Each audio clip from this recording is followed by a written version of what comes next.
This is part 3 in a video series on Junkyard 5.3 LS teardown. At this point, I've got it into pretty much a long block stage. I've got the harness was taken off, the intake was taken off, and I took off the ignition system off the valve covers, and then I removed the valve covers to check and see how much sludge was in there. I did find some sludge, and based on the condition of all the trash on the top of this cylinder head here, and I'm pretty sure some of it fell into the engine when I took it off. I'm going to go ahead and tear this thing down and rebuild it, do a minimal rebuild, but I'm not going to run it as is. That's the main point. It's just too dirty, and I like to have a cleaner engine. The sludge I'm talking about is down in there. It's hard to see it, but it's more sludge than I'd like to see. There's some in there.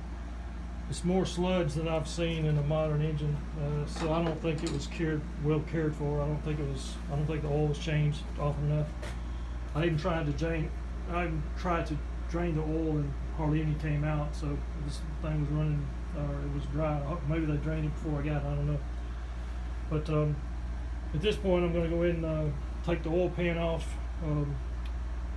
As it is, I'm not going to flip it upside down, because if there's any oil in there, I don't want to turn it and spill it into the top of the engine. I want it's all drained to the oil pan, and I'm going to take the oil pan and catch all the oil that way.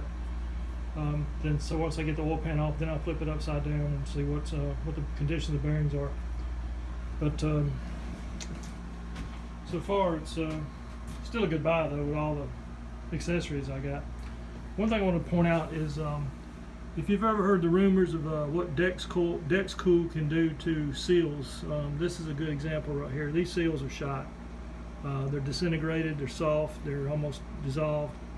Matter of fact, you can see right here, you don't even have any, there's no sealing right there, hardly at all. So it's an LS motor, so the damage is not severe, because there's no flow into the intake manifold, but even still, Dexcool is bad for these rubber seals. So if you have a Vortec V6, you need to change your intake seals and swap out your Dexcool coolant for the old green antifreeze. I just want to point that out. Alright, at this time I'm going to go ahead and take the oil pan off and check condition of the bearings, and then I'll update with another part 4. Thanks for watching.